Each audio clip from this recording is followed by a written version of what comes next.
우리가 출애굽기 87번째 시간으로 생명의 속전이라는 제목으로 같이 말씀을 나누도록 하겠습니다. 하나님께서 모세에게 말씀하시기를 20세 이상의 성인 남자는 빈부에 상관없이 모두가 똑같이 생명의 속전으로 반세계를 내라 하셨어요. 여기서 중요한 단어는 12절에 생명의 속전 앞에 자기의 생명의 속전이라는 표현을 쓰십니다. 어떤 생명의 속전인가 하면 이스라엘 백성들이 애굽에서 출애굽할 때 그 출애굽 직전에 하나님께서 애굽에 10번째 재앙을 내리시죠. 장자의 죽음 재앙 때 하나님께서 이스라엘 백성들에게는 어린 양을 잡아 그 피를 우슬초에 발라 문지방과 문설주에 바르라 그러셨어요. 그러면 그 피를 보고 하나님께서 장자의 죽음 재앙에서 그 집을 넘어가리라, 그 유월하리라 그렇게 말씀하셨어요. 그리고 그 장자의 죽음 재앙에서 벗어난 이스라엘 백성들이 어린 양의 죽음을 통하여 그들이 구속함을 받은 것처럼 하나님께서 그들의 생명을 속하여 주셨음을 잊지 말라 말씀하시는 거예요. 하나님은 이스라엘 백성들에게 무엇인가 하나를 하게 하실 때 하나부터 열까지 의미 없는 일을 하라고 하지 않으세요. 모든 것을 의미를 담으시고 그 속에 그 의미를 발견하게 하시며 그 일을 행하게 하십니다. 그래서 이스라엘 백성들로 하여금 늘 하나님의 은혜와 그리고 구원의 감격과 하나님의 사랑 속에 살기를 원하셨어요. 그게 하나님의 귀한 은혜입니다. 그렇기 때문에 하나님의 은혜 속에 사는 사람들은 하나부터 열까지가 하나님의 은혜이지만 그렇지 않은 사람들은 하나부터 열까지가 무거운 짐이 되는 거예요. 그 이유는 하나입니다. 그것에 대한 의미를 모르기 때문에 그래요. 그것의 가치를 모르기 때문에 그걸 굉장히 하찮게 여기게 되는 거죠. 하나님은 그들이 그렇게 되지 않기를 원하셨어요. 그래서 수많은 안전장치를 두셨던 거였어요.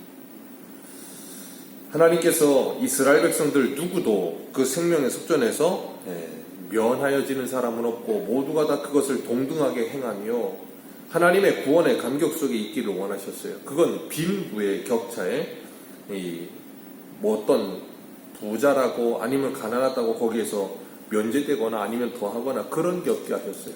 그건 하나님의 구원은 누구에게나 다 동일하다는 것을 말씀하고 계시는 거예요.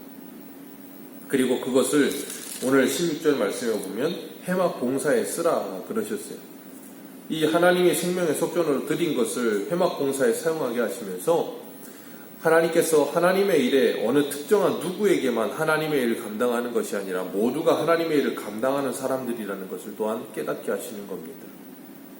생명의 속전은 누구나 다 자기의 이 한 사람당 그 생명의 속전을 내게 하시면서 12절 마지막에 질병이 없게 하려 하시니라 그렇게 말씀하세요. 생명의 속전을 내지 않는 자는 질병을 내리신다라는 의미인데 질병을 내리신다는 것이 어떤 의미인가 하면 그들이 죄의 노예 상태에서 멸망받을 수밖에 없었는데 거기에서 그들이 구원함을 받았다는 것 그것을 깨닫게 하며 그들이 그 생명의 속전을 통해서 예수 그리스도의 대속의 죽음으로 우리가 구원받는다는 것을 깨닫게 하시는 하나님의 안전장치라 그랬어요. 그걸 고엘 사상이라고 합니다. 대신 값을 지불하는 거죠.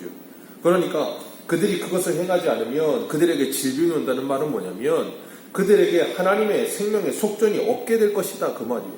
다시 바꿔 말하면 하나님의 구원이 그들에게 임하지 않을 것이다 그 말을 하는 거예요. 우리가 잊지 말아야 될 게 뭐냐면 하나님의 구원이라고 하는 것은 불가항력적으로 하나님께서 우리에게 베푸시는 은혜입니다. 그런데 그 불가항력적인 하나님의 은혜라는 것은 그 은혜를 하나님께서 우리들에게 반드시 깨닫게 하세요. 그래서 우리로 하여금 그 은혜에 반응하게 하시지 그 은혜의 값도 모르고 그 은혜에 대한 반응도 없이 그냥 나는 아무런 감각도 없고 아무런 느낌도 없는데 하나님 혼자 그 모든 일을 하신다는 의미는 아니에요. 그래서 그걸 하나님의 섭리 속에 세 번째로 협력이라는 표현을 쓰기도 해요. 이 협력이라는 표현이 조금 그렇긴 하지만 어쨌든 하나님께서 하나님의 구원의 감격을 우리에게 날마다 회복시키시는 거예요. 그래서 에베소 교회에게도 하시는 말씀이 뭐였어요? 계시록에 그 첫사랑을 회복하라는 거예요. 하나님의 생명의 속전, 그 생명의 속전으로 구속함을 받았다는 의미를 분명히 알게 하시면서 시편 49편 6절에서 8절은 이렇게 말씀을 하세요. 또 자기의 재물을 의지하고 풍부함을 자긍하는 자는 아무도 결코 그 형제를 구속하지 못하며 저를 위하여 하나님께 속전을 바치지도 못할 것은 저희의 생명의 구속이 너무 귀하여 영영이 못할 것임이니라. 아멘. 어느 누구도 재물이 많다고 해서 다른 사람을 위해 그 생명의 속전을 낼 수 없다는 거예요. 왜요? 다시 오늘날로 말하면 다른 사람이, 어떤 사람이 A라고 하는 사람이 믿음이 아무리 좋다고 해서 그 믿음으로 다른 사람을 구원할 수 없다 그 말이에요. 모두가 다 자기의 믿음으로 구원받는 거예요. 이 생명의 속전을 내라는 건 돈 몇 푼을 내는 걸로 구원받는 그런 의미가 아니에요. 그렇기 때문에 하나님께서는 그 생명의 속전 속에 그 사람의 생명의 가치를 하나님께서 구원하셨고 그들에게 그걸 은혜로 베푸셨다는 것이 얼마나 큰 의미인지를 간직하며 그걸 하나님께 드림을 통하여서 그걸 드림이 무엇인가 의미를 가지는 것이 되어야지 그것이 그냥 얼마의 반세계를 내린 것으로 모든 걸 다 했다라고 생각하는 순간에 그 사람은 하나님과 아무런 관계가 없는 모습이 되는 거예요. 그러니까 이스라엘 백성들이 몇천 년을 그렇게 생명의 속전을 내면서도 성전세를 내면서도 아무 의미 없는 인생이 되잖아요. 오히려 예수님 당시에는 그 사람들이 그 생명의 속전, 성전세를 내는 것을 뭘로 여겨요? 돈벌이 수단으로 여깁니다. 그래서 예수님께서 그것을 이 만민이 기도하여야 되는 집을 도둑의 구려를 만들었다라고까지 말씀을 하게 됐어요. 하나님께서 우리들에게 예수 그리스도의 대속의 은혜가 얼마나 귀한 것인지 분명히 알게 하시고 누구에게도 차별이 없음을 알게 하시며 그 은혜와 감격 속에 우리가 살아가기를 원하세요. 우리 한 군데만 보겠습니다. 민수기 3장 12절을 한번 보겠습니다. 민수기 3장 12절.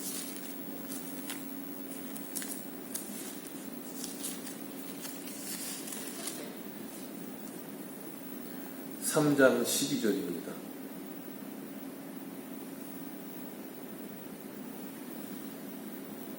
우리 12절과 13절 같이 읽겠습니다. 시작. 보라, 내가 이스라엘 자손 중에서 레위인을 택하여 이스라엘 자손 중에 태에 태어난 모든 맞이를 대신하여 하였은즉 레위인은 내 것이라.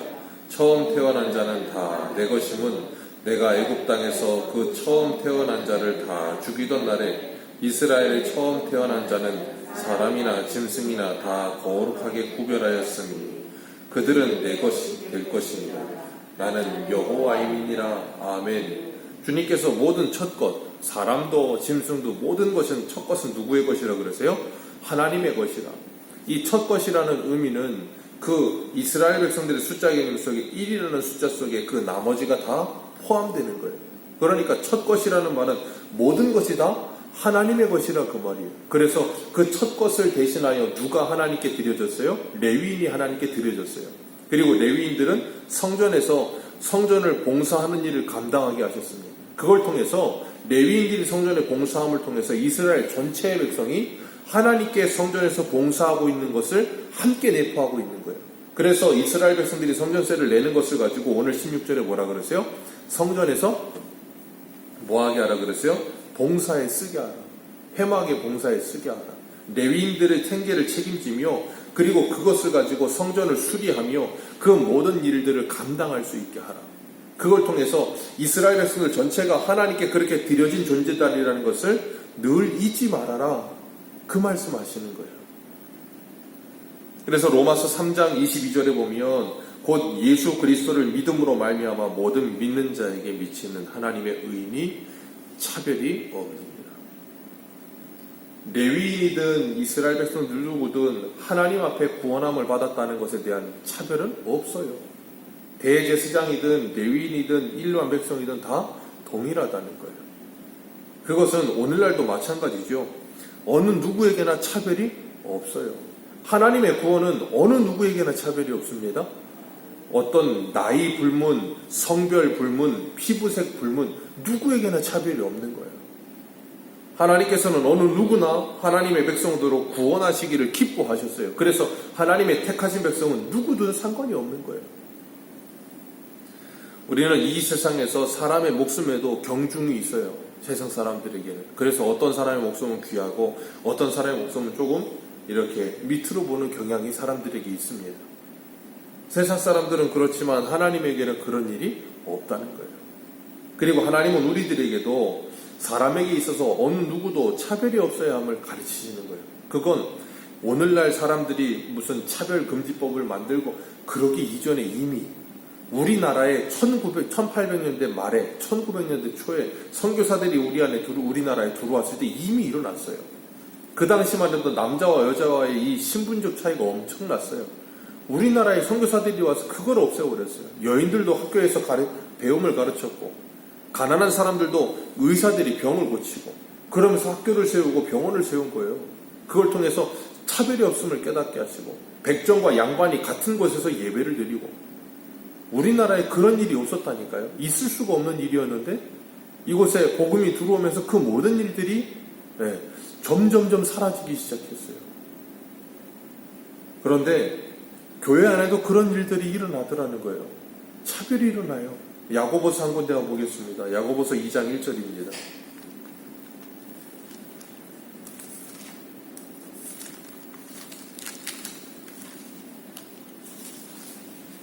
야고보서 2장 1절.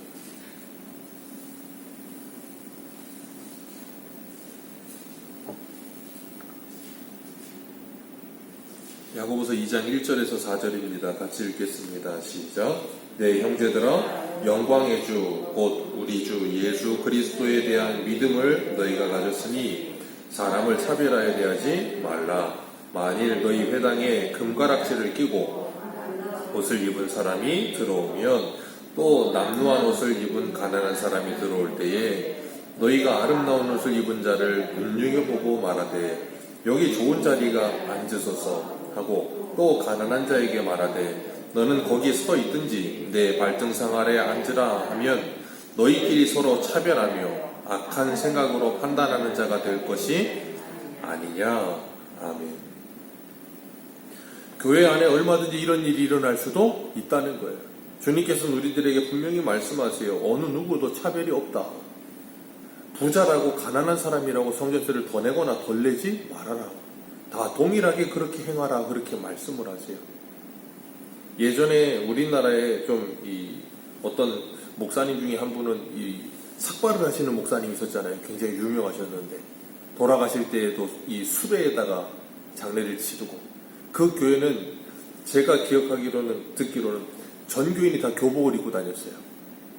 어느 누구도 비싼 옷이나 아니면 싼 옷을 입지 못하고 차별이 없게 하려고 다 교복을 입히고, 그 목사님은 삭발을 하셨었고, 그래서 그 목사님 따라서 남자 집사님들은 삭발하시는 분들도 꽤 있었고, 그러면서 좀 굉장히 강력한 목사님이었던 걸로 제가 기억하는데, 어쨌든 그 목사님이 왜 그렇게 하셨는지 이해는 합니다. 왜냐하면 교회 안에서 어떤 사람은 명품 옷 입고 어떤 사람은 좀 그러다 보면 이렇게 되잖아요. 그런 거 없게 하자 그래가지고 그랬던 거예요. 좋은 취지로 그랬겠죠. 근데 또 그것도 좀 시간이 지나다 보면 그 안에도 또 그런 어떤 모른 인간의 욕심이랑 그러기 때문에 그런 게 생겨요. 그런데 주님은 우리들에게 분명히 말씀하세요. 오늘 본문에서 생명의 속전에 있어서는 어느 누구도 차별이 없다. 하나님의 은혜는 어느 누구에게나 동일하다를 말씀하시는 거예요.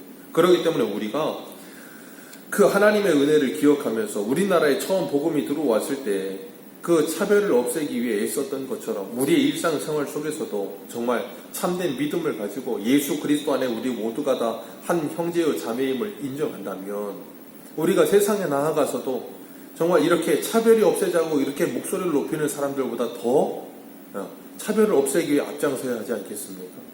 잘못된 차별에는 그건 차별이 아니고 범죄라는 걸 가르쳐야겠지만 그렇지 않은 모든 부분에 있어서는 차별이 없어져야 돼요. 그리고 어느 누구에게나 복음을 전할 수 있어야 돼요. 그런데 전도를 하다 보면 좀 인상이 험악하거나 좀 이렇게 문신이 있거나 그런 사람들한테 전도하는 게 좀 꺼려질 때도 있어요.